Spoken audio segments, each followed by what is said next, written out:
Welcome to another deep dive. Today we're really digging into something lots of folks struggle with, keeping up with English practice consistently. Yeah, it's a common hurdle.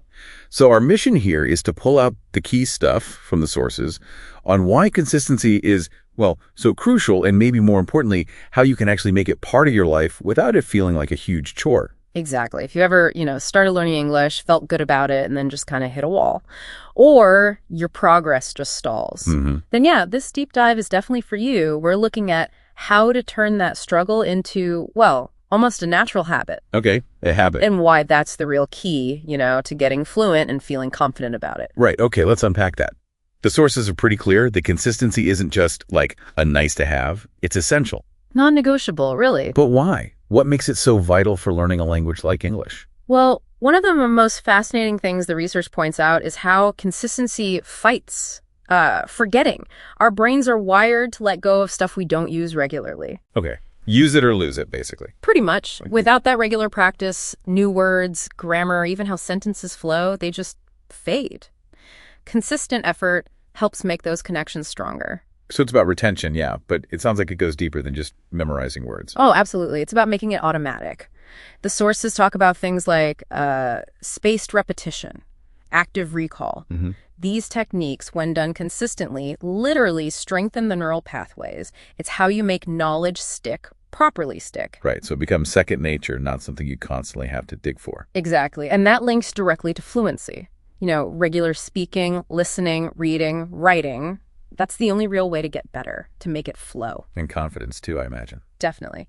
The material we looked at really highlights that. As you practice consistently, even in short bursts. Short bursts? Like how short? Well, get this. The sources suggest even like 10, 15 minutes a day can be more effective than one massive study session once a week. Wow, okay. That feels more manageable. Right. And because you're doing it daily, you see those small improvements.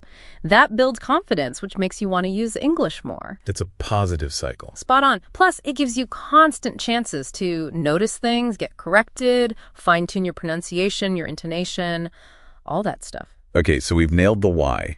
Consistent, maybe short daily practice is powerful, but let's get practical. The how. This is where people often fall off, right?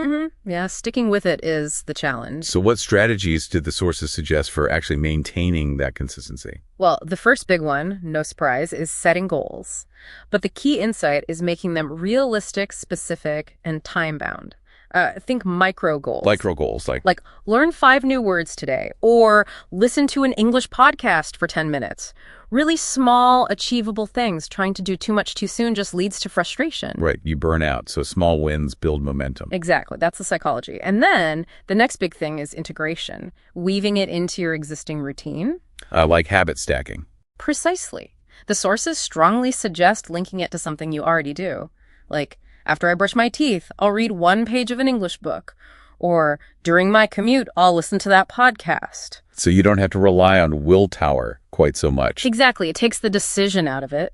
It just becomes what you do then. Okay, makes sense. But routines can get boring. How do you keep it fresh? Yeah, good point. Variety is key. The research stresses this. Don't just hammer away at grammar exercises, Right. Mix it up.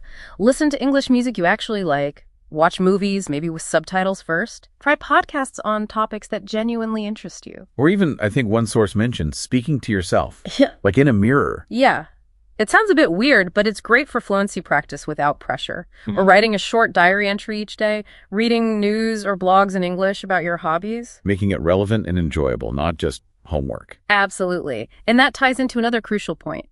Embracing mistakes. Ah, yes, the fear of sounding silly. Exactly. The sources are clear. Mistakes are not just okay, they're necessary. Focus on getting your message across, on fluency, not on being perfect. Perfection comes way, way later, if ever. That's a relief to hear. Ugh. What about, like, environmental things? Yeah. Little nudges. Yeah, those help too. Simple things like having English learning apps easily accessible on your phone. Duolingo, Memrise, whatever works. Or just keeping a dictionary handy. Or even changing your phone's language setting to English. Or your computers. Oh, that's a good one. Immersion by default. Right. It all contributes to creating this kind of English learning environment around you, passively and actively soaking it in. And the sources also mentioned focusing on understanding words in context, not just lists. and trying to actually think in English. Yes, that's a big one. Moving away from constantly translating everything in your head, try to form the thought directly in English. It speeds things up immensely. Okay, wow. Lots of practical stuff there. And don't forget rewarding yourself. When you hit those little micro goals, acknowledge it. It reinforces the habit. So wrapping this up, what's the big takeaway for everyone listening? I think it's that learning English, it really is a marathon, not some quick sprint. But, and this is the hopeful part, with consistent, planned, and crucially enjoyable practice, you absolutely will get there. Yeah, the message feels really clear. Practice doesn't have to be perfect, but it does need to be consistent.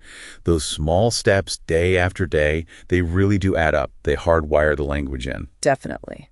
So for your next step, maybe think about this. Drawing on everything we've just discussed, what's one small, genuinely enjoyable English practice you could weave into your day, starting like right now? Something that feels less like a chore. And more like, I don't know, a little discovery each day. What could that be for you?